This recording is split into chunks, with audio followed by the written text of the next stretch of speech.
Chapter 43. The Shame of the Sun was published in October. As Martin cut the cords of the express package and the half-dozen complimentary copies from the publisher spilled out on the table, a heavy sadness fell upon him. He thought of the wild delight that would have been his, had this happened a few short months before, and he contrasted that delight that should have been with his present uncaring coldness. His book, his first book, and his pulse had not gone up a fraction of a beat, and he was only sad. It meant little to him now. The most it meant was that it might bring some money, and little enough did he care for money. He carried a copy out into the kitchen and presented it to Maria. "I did it," he explained, in order to clear up her bewilderment. "I wrote it in the room there, and I guess some few quarts of your vegetable soup went into the making of it. Keep it, it's yours. Just to remember me by, you know." He was not bragging, not showing off. His sole motive was to make her happy, to make her proud of him, to justify her long faith in him. She put the book in the front room, on top of the family Bible. A sacred thing was this book her lodger had made, a fetish of friendship. It softened the blow of his having been a laundryman, and though she could not understand a line of it, she knew that every line of it was great. She was a simple, practical, hard-working woman, but she possessed faith in large endowment. Just as emotionlessly as he had received The Shame of the Sun, did he read the reviews of it that came in weekly from the clipping bureau. The book was making a hit, that was evident. It meant more than gold in the money sack.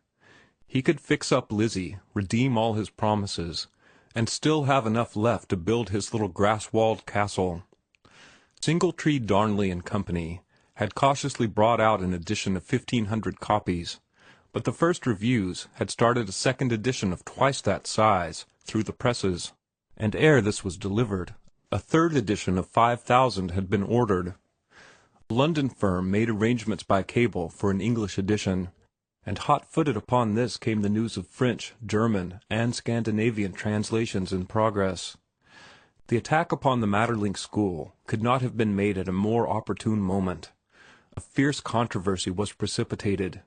Saleeby and Hackle endorsed and defended The Shame of the Sun, for once finding themselves on the same side of a question.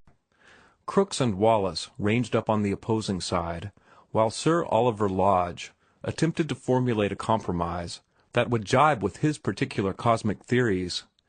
Maeterlinck's followers rallied around the standard of mysticism. Chesterton set the whole world laughing with a series of alleged, non-partisan essays on the subject, and the whole affair, controversy and controversialists, was well nigh swept into the pit by a thundering broadside from George Bernard Shaw. Needless to say, the arena was crowded with hosts of lesser lights, and the dust and sweat and din became terrific. "It is a most marvelous happening," Singletree, Darnley and Company wrote Martin. "A critical philosophic essay selling like a novel. You could not have chosen your subject better, and all contributory factors have been unwarrantedly propitious. We need scarcely to assure you that we are making hay while the sun shines. Over 40,000 copies have already been sold in the United States and Canada, and a new edition of 20,000 is on the presses. We are overworked, trying to supply the demand. Nevertheless, we have helped to create that demand. We have already spent $5,000 in advertising. The book is bound to be a record-breaker. Please find herewith a contract in duplicate for your next book, which we have taken the liberty of forwarding to you. You will please note that we have increased your royalties to 20%, which is about as high as a conservative publishing house dares to go. If our offer is agreeable to you, please fill in the proper blank space with the title of your book. We make no stipulations concerning its nature. Any book on any subject. If you have one already written, so much the better. Now is the time to strike. The iron could not be hotter. On receipt of signed contract, we shall be pleased to make you an advance on royalties of $5,000. You see, we have faith in you, and we are going in on this thing big. We should like also to discuss with you the drawing up of a contract for a term of years, say 10, during which we shall have the exclusive rights of publishing in book form all that you produce, But more of this anon. Martin laid down the letter and worked a problem in mental arithmetic, finding the product of 15 cents times 60,000 to be $9,000. He signed the new contract, inserting "the smoke of joy" in the blank space, and mailed it back to the publishers along with the 20 storiettes he had written in the days before he discovered the formula for the newspaper storiette. And promptly as the United States mail could deliver and return, came Singletree, Darnley and Company's check for $5,000. "I want you to come downtown with me, Maria, this afternoon at 2:00, Martin said, the morning the check arrived. "Or, better, meet me at 14th and Broadway at 2:00. I'll be looking out for you." At the appointed time she was there, but shoes was the only clue to the mystery her mind had been capable of evolving, and she suffered a distinct shock of disappointment when Martin walked her right by a shoe store and dived into a real estate office. What happened thereupon resided forever after in her memory as a dream. Fine gentlemen smiled at her benevolently as they talked with Martin and one another. A typewriter clicked. Signatures were affixed to an imposing document. Her own landlord was there too, and affixed his signature. And when all was over and she was outside on the sidewalk, her landlord spoke to her, saying, "Well, Maria, you won't have to pay me no $7.50 this month." Maria was too stunned for speech. "Or next month, or the next, or the next," her landlord said. She thanked him incoherently, as if for a favor. And it was not until she had returned home to North Oakland, and conferred with her own kind, and had the Portuguese grocer investigate, that she really knew that she was the owner of the little house in which she had lived and for which she had paid rent so long. "Why don't you trade with me no more?" the Portuguese grocer asked Martin that evening, stepping out to hail him when he got off the car, and Martin explained that he wasn't doing his own cooking any more, and then went in and had a drink of wine on the house. He noted it was the best wine the grocer had in stock. "Maria," Martin announced that night, "I'm going to leave you. And you're going to leave here yourself soon. Then you can rent the house and be a landlord yourself. You've a brother in San Leandro, or Hayward's, and he's in the milk business. I want you to send all your washing back unwashed, understand? Unwashed. And go out to San Leandro tomorrow, or Hayward's, or wherever it is, and see that brother of yours. Tell him to come and see me. I'll be stopping at the Metropole downtown in Oakland. He'll know a good milk ranch when he sees one." And so it was that Maria became a landlord and the sole owner of a dairy, with 2 hired men to do the work for her, and a bank account that steadily increased, despite the fact that her whole brood wore shoes and went to school. Few persons ever meet the fairy princes they dream about, but Maria, who worked hard and whose head was hard, never dreaming about fairy princes, entertained hers in the guise of an ex-laundryman. In the meantime, the world had begun to ask, who is this Martin Eden? He had declined to give any biographical data to his publishers, but the newspapers were not to be denied. Oakland was his own town, and the reporters nosed out scores of individuals who would supply information. All that he was and was not, all that he had done, and most of what he had not done, was spread out for the delectation of the public, accompanied by snapshots and photographs, the latter procured from the local photographer who had once taken Martin's picture and who promptly copyrighted it and put it on the market. At first, so great was his disgust with the magazines and all bourgeois society, Martin fought against publicity. But in the end, because it was easier than not to, he surrendered. He found that he could not refuse himself to the special writers who traveled long distances to see him. Then again, each day was so many hours long, and, since he no longer was occupied with writing and studying, those hours had to be occupied somehow. So he yielded to what was to him a whim, permitted interviews, gave his opinions on literature and philosophy, and even accepted invitations of the bourgeoisie. He had settled down into a strange and comfortable state of mind. He no longer cared. He forgave everybody, even the cub reporter who had painted him red, and to whom he now granted a full page with specially posed photographs. He saw Lizzie occasionally, and it was patent that she regretted the greatness that had come to him. It widened the space between them.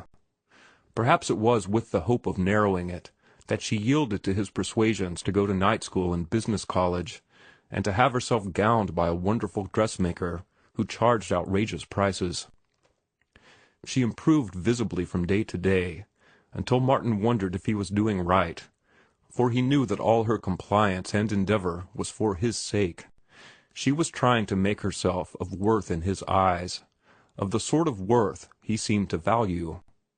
Yet he gave her no hope, treating her in brotherly fashion and rarely seeing her.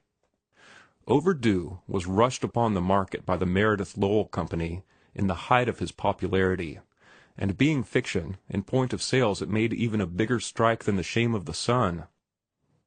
Week after week, his was the credit of the unprecedented performance of having 2 books at the head of the list of bestsellers.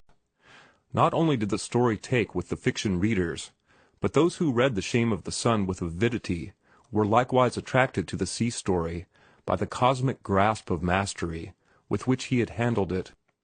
First, he had attacked the literature of mysticism, and had done it exceeding well, and next, he had successfully supplied the very literature he had exposited, thus proving himself to be that rare genius, a critic and a creator in one. Money poured in on him, fame poured in on him. He flashed, comet-like, through the world of literature, and he was more amused than interested by the stir he was making. One thing was puzzling him, a little thing that would have puzzled the world had it known, but the world would have puzzled over his bepuzzlement rather than over the little thing that to him loomed gigantic. Judge Blount invited him to dinner.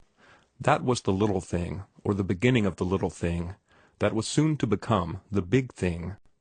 He had insulted Judge Blount, treated him abominably, and Judge Blount, meeting him on the street, invited him to dinner.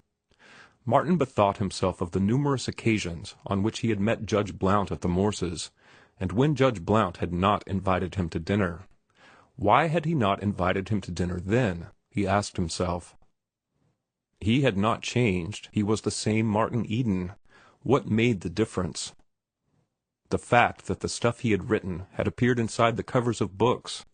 But it was work performed. It was not something he had done since. It was achievement accomplished at the very time Judge Blount was sharing this general view and sneering at his Spencer and his intellect. Therefore, it was not for any real value, but for a purely fictitious value, that Judge Blount invited him to dinner.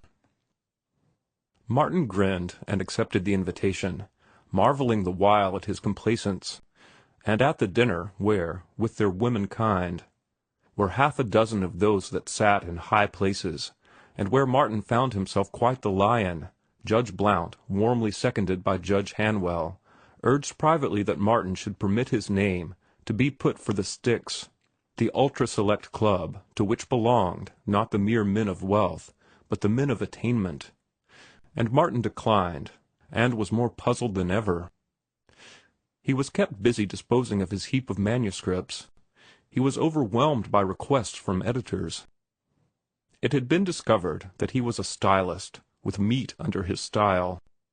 The Northern Review, after publishing The Cradle of Beauty, had written him for 6 similar essays, which would have been supplied out of the heap had not Burton's Magazine, in a speculative mood, offered him $500 each for 5 essays. He wrote back that he would supply the demand, but at $1,000 an essay.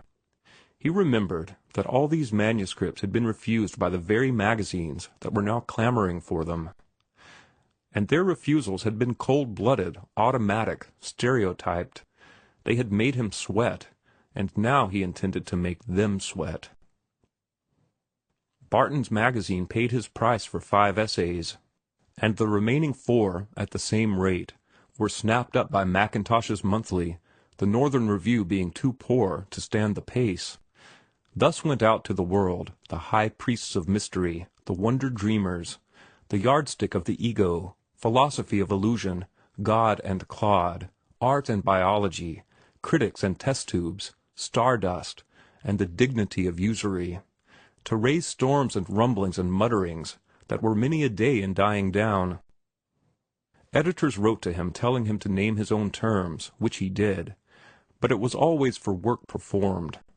He refused resolutely to pledge himself to any new thing. The thought of again setting pen to paper maddened him. He had seen Brissenden torn to pieces by the crowd, and despite the fact that him the crowd acclaimed, he could not get over the shock nor gather any respect for the crowd. His very popularity seemed a disgrace and a treason to Brissenden. It made him wince, but he made up his mind to go on and fill the money bag. He received letters from editors like the following. About a year ago we were unfortunate enough to refuse your collection of love poems. We were greatly impressed by them at the time, but certain arrangements already entered into prevented our taking them. If you still have them, and if you will be kind enough to forward them, we shall be glad to publish the entire collection on your terms. We are also prepared to make a most advantageous offer for bringing them out in book form. Martin recollected his blank verse tragedy, and sent it instead. He read it over before mailing, and was particularly impressed by its sophomoric amateurishness and general worthlessness. But he sent it, and it was published, to the everlasting regret of the editor. The public was indignant and incredulous. It was too far a cry from Martin Eden's high standard to that serious bosh. It was asserted that he had never written it, that the magazine had faked it very clumsily, or that Martin Eden was emulating the elder Dumas, and at the height of success was hiring his writing done for him. But when he explained that the tragedy was an early effort of his literary childhood, and that the magazine had refused to be happy unless it got it, a great laugh went up at the magazine's expense, and a change in the editorship followed. The tragedy was never brought out in book form, though Martin pocketed the advance royalties that had been paid. Coleman's Weekly sent Martin a lengthy telegram, costing nearly $300, offering him $1,000 an article for 20 articles. He was to travel over the United States with all expenses paid, and select whatever topics interested him. The body of the telegram was devoted to hypothetical topics in order to show him the freedom of range that was to be his. The only restriction placed upon him was that he must confine himself to the United States. Martin sent his inability to accept and his regrets by wire, collect. Weeky Weeky, published in Warren's Monthly, was an instantaneous success. It was brought out forward in a wide-margined, beautifully decorated volume that struck the holiday trade and sold like wildfire. The critics were unanimous in the belief that it would take its place with those two classics by two great writers, The Bottle Imp and The Magic Skin. The public, however, received the Smoke of Joy collection rather dubiously and coldly. The audacity and unconventionality of the storiettes was a shock to bourgeois morality and prejudice. But when Paris went mad over the immediate translation that was made, the American and English reading public followed suit and bought so many copies that Martin compelled the conservative house of Singletree, Darnley and Company to pay a flat royalty of 25% for a third book and 30% flat for a fourth. These two volumes comprised all the short stories he had written, and which had received, or were receiving, serial publication. The Ring of Bells and his horror stories constituted one collection. The other collection was composed of Adventure, The Pot, The Wine of Life, The Whirlpool, The Jostling Street, and 4 other stories. The Lowell Meredith Company captured the collection of all his essays, and the Maximilian Company got his sea lyrics and The Love Cycle, the latter receiving serial publication in the Ladies' Home Companion after the payment of an extortionate price. Martin heaved a sigh of relief when he had disposed of the last manuscript. The grass-walled castle and the white coppered schooner were very near to him. Well, at any rate, he had discovered Brissenden's contention that nothing of merit found its way into the magazines. His own success demonstrated that Brissenden had been wrong, and yet, somehow, He had a feeling that Brissenden had been right, after all. The shame of the sun had been the cause of his success more than the stuff he had written. That stuff had been merely incidental. It had been rejected right and left by the magazines. The publication of The Shame of the Sun had started a controversy and precipitated the landslide in his favor. Had there been no Shame of the Sun, there would have been no landslide. And had there been no miracle in the go of The Shame of the Sun, there would have been no landslide. Singletree, Darnley and Company attested that miracle.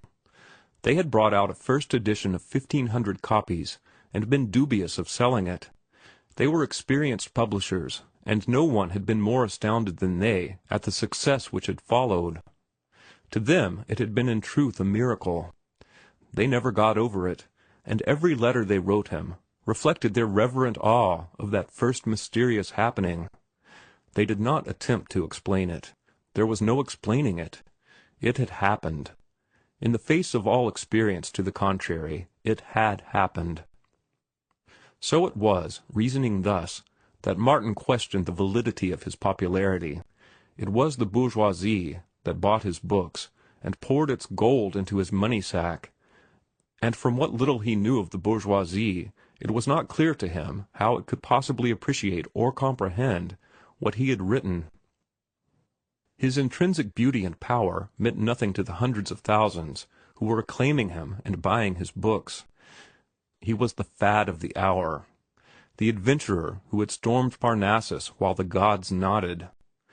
The hundreds of thousands read him and acclaimed him with the same brute non-understanding with which they had flung themselves on Brissenden's ephemera and torn it to pieces. A wolf rabble that fawned on him instead of fanging him. Fawn or fang, it was all a matter of chance. One thing he knew with absolute certitude. Ephemera was infinitely greater than anything he had done. It was infinitely greater than anything he had in him. It was a poem of centuries. Then the tribute the mob paid him was a sorry tribute indeed, for that same mob had wallowed ephemera into the mire. He sighed heavily and with satisfaction. He was glad the last manuscript was sold, and that he would soon be done with it all. End of chapter 43.